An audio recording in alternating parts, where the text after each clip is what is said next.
Okay, so thanks so much for joining us tonight, Ben. Really appreciate your time. I know you've been doing some great stuff with the delegates and Ron Paul delegates. Why don't you start off by telling us some of that cool stuff you have been finding out? Well, there's just so much going on. You know, we're talking about these delegate contests that are going on across the nation. And Tracy, the reality is most people have no idea how this delegate process works. And that includes, I would say, especially most media or most journalists. They have no idea how this works. And yet they report on it like they're experts in it. And granted, it's complicated, but you do the people a disservice when you don't understand the system yourself, and so you bypass the important elements of it. What we're seeing is, obviously, you have all these state contests that are taking place right now. And the earliest states, back in February and March, where they held their straw polls, and the media, of course, thought that was the end of it, are now having their state contests. And now we're finding out who the delegates really are and what the delegate count really looks like. And it's very different, as you know, than what's being reported. Yeah, it is. It's a lot different. I went through something at the beginning of the show with the actual numbers, and in some places he's actually got 83 and 73% of the delegate count. And we see now the establishment starting to get kind of scared. What can you say about that? Well, the establishment should be a little bit scared because even though, again, media is not really reporting this stuff, there's this terrible thing out there called the Internet by which people are able to get all this information. And so what we're finding is, especially, for instance, we're going to talk tonight in Reality Check about this Rule 38 the RNC has. And it's a very important rule, and it states that no state or congressional district can bind its delegates to vote as a unit, meaning they cannot have the bound delegates that are headed to Tampa will not be bound. And if that's the case, look, I'm sure you ran down these numbers, but in the congressional districts in Massachusetts this past weekend, Paul takes 16 of 19 congressional delegates. In the district caucuses in Louisiana, he's got 111 out of 150. Those numbers are staggering. So what you're actually going to see, if you're going to honestly follow this, is the presumed count, right, of delegates that Romney has. And you're actually going to see that number sliding down and the number for Paul going up. And it's going to be pretty interesting to watch. Yeah, I mean, I know a whole bunch of people going down to Tampa just to watch this all unfold. It's going to be kind of like kind of crazy and exciting in the process. And it's just interesting to see how now we're doing things that are shady and they're not legit when we're actually following the rules right down to the letter. Right, and what we're finding, of course, in all these contests, for instance, in Washington, Alaska, is it's the RNC and it's the state GOP who are not following the rules. They're breaking all of their own rules, including most recently, you know, the RNC now putting money into the Romney campaign, which violates their own rules. Rule 11 states that you cannot put money into a candidate's bank account, essentially, or into their campaign, while primary is still going on, and yet that's happening right now. The problem is, again, it's a lack of fundamental education by the media to hold these parties accountable. No one's holding them accountable. In fact, I would say most journalists are taking their lead from the party because they just don't understand how it works. Well, you're holding them accountable, thankfully, and we appreciate that more than anything. I mean, you know, do you get in trouble for this? I would have to assume that there'd be some, like, shady backroom, be quiet, Ben Swann.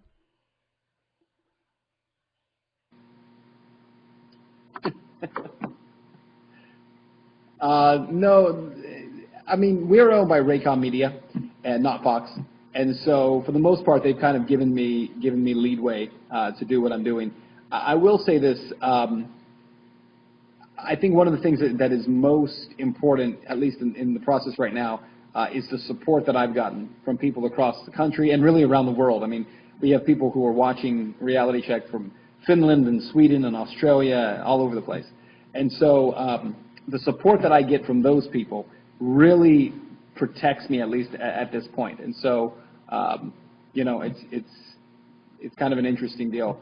I will say this, though. I think what we're about to see is a total, you thought the media blackout was bad before, it's almost a reversal now where media is going to be trying to catch up with what's going on. If they think it's actually going to head to a brokered convention, all of a sudden most Americans are going to be like, what's going on here? Because we thought this was over, and now, what's happening now? Yeah, I find that very interesting. People are actually going to have to be educated on the revolution. And you said before that you're not necessarily a Ron Paul supporter. You're just kind of looking to expose the truth, so to speak. Is that the case, or are you big? I know you're very liberty-minded, but do you have any candidate you actually support? Well, yeah, I'm definitely liberty-minded and a constitutionalist. And so, my belief is it's not so much about the candidate themselves as about protecting liberty and protecting the Constitution. So, as far as, I don't really want to endorse anyone or back anyone per se, because it really has nothing to do with what I do, which is to hold them accountable. Regardless of what a candidate might say about themselves, if the rhetoric does not match the actions, then it doesn't really matter to me. So I think that my job is really not to necessarily support one person or another. I do think that it's incredibly frustrating when you're the only one, and you guys know how this is, but when you're the only one saying this stuff, and yet you have people saying, well, what are you doing? This thing's over, and why are you still covering this? And a lot of people, I think, are beginning to believe that I am just kind of pushing something here to try to keep Paul's name out there, and that's not the case. They just don't see it because their eyes are closed.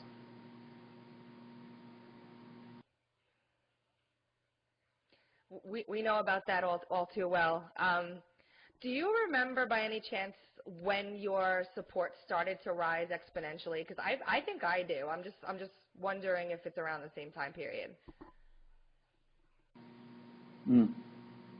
Yeah, I can tell you exactly. It was November 18th of last year, and that was after I did the piece to ask for fairness in coverage for the Congressman Paul. And again, it wasn't done really, I didn't even think there was anybody out there listening to it, because I had no idea there were so many folks out there who were, really supporting him, because again, there's so much blackout.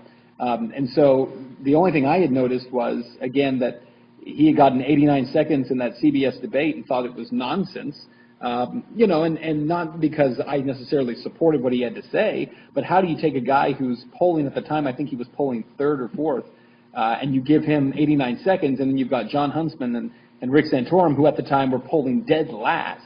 They weren't even getting numbers in terms of percentages, and they were getting 5 minutes respectively. So I was just asking for fairness and found out there were a whole lot of people out there who were asking for the same thing. Yeah, definitely. We all are asking for fairness, and that's why before you seemed a little bit taken aback on the phone when I said everyone was so excited that you were going to be here. But we appreciate what you're doing so much, and we've been fighting this for years and years, and to have someone as an advocate that's doing what you're doing is just really, really great. Maybe we'll take some questions after your response. Yeah, to be honest with you, I'm really humbled by the whole thing, because I don't think that I'm anything other than just a young guy who's trying to do his job and do it well. And personally, I've been frustrated for a long time with a lot of what I see in media and the lack of things. And I almost feel like kind of what I'm doing now is without sounding too cheesy, but it's what I was born to do. The reality is that my passion is really communicating effectively things that matter to people. And so the whole idea of, doing fluff news, entertainment news, talking about, Kardashians and that kind of thing, that's enough to make me pull my hair out. Not that there's anything wrong with the Kardashians, but I'm just not interested in doing that for a living. And I feel like now I've been given the opportunity, unbeknownst to me, to really be a part of something important. Okay, so someone asks, Ben, did you get a weird vibe at Fox News? Oh, when I did the deal with Bret Baier. No, I'll say no.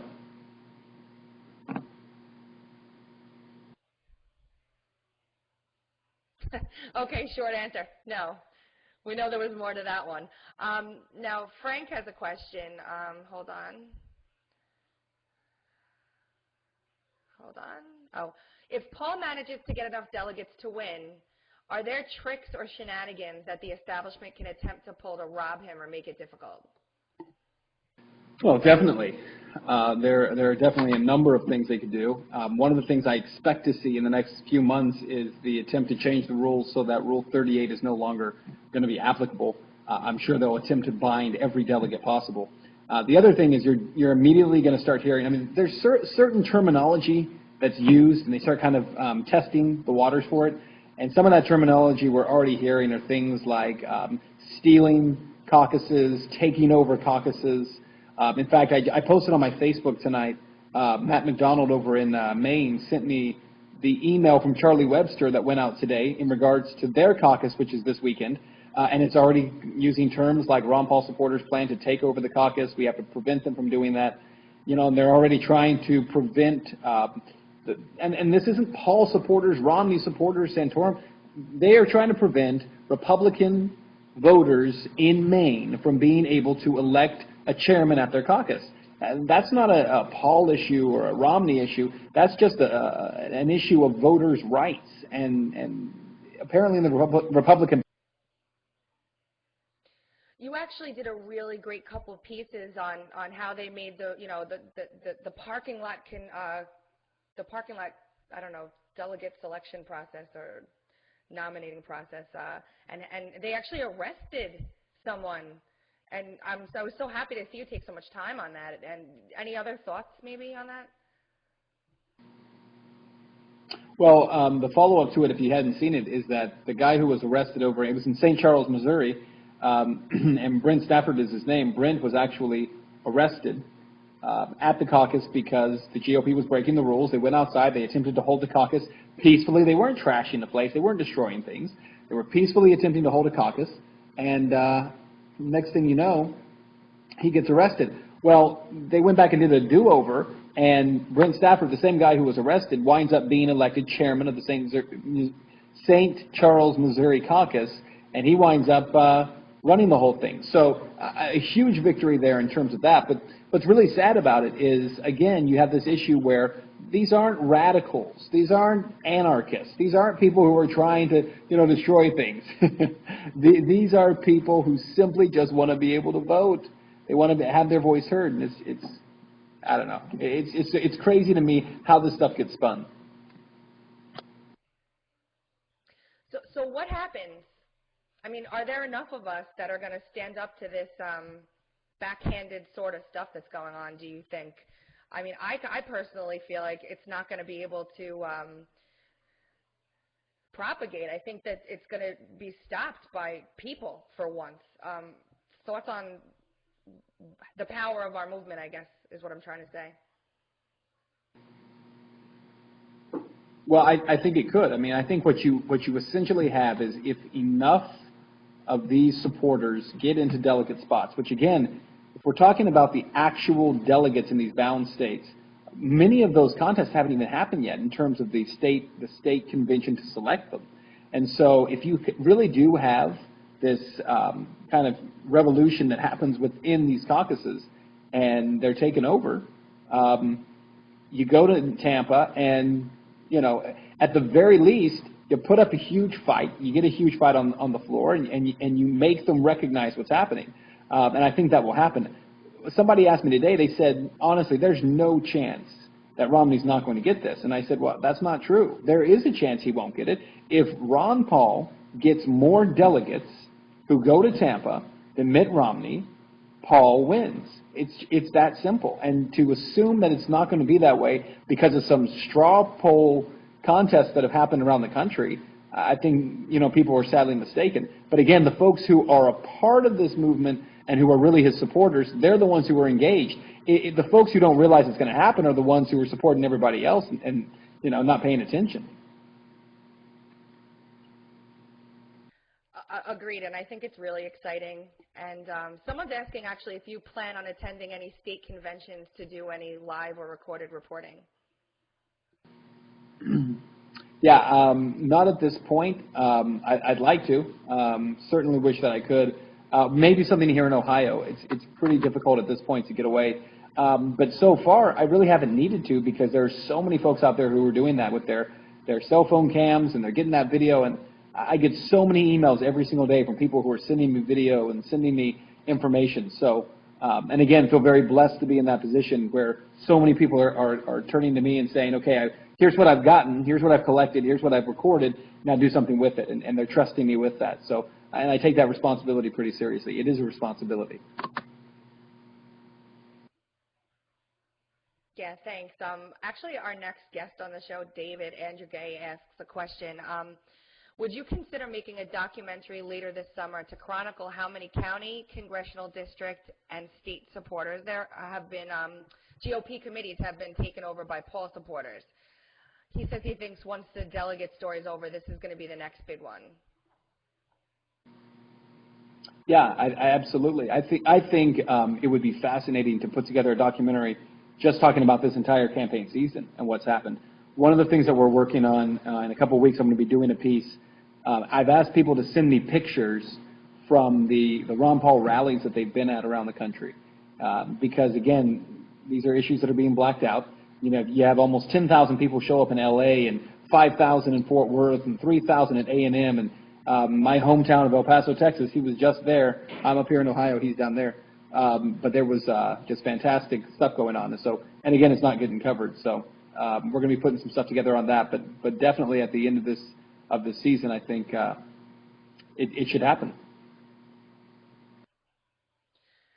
Someone also wants to know why you think the media is trying to black out the message of liberty and is promoting the establishment.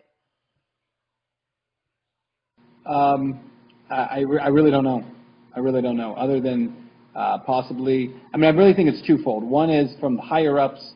I think ownership, there are issues there, certainly. But I think just on the lowest levels of it, I really believe it's just a lack of understanding, and it's a groupthink mentality where everybody chooses to think the same because if they do, then they feel safe in that. So I think there's a certain amount of, well, it's an ugly term, but I think it's a certain amount of ignorance that goes along with it. And Tracy, I actually have to leave you there because I got a thing coming up here for tonight. Okay. Thank you so much, Ben. Thanks for being here. I appreciate it. Thank you, Tracy.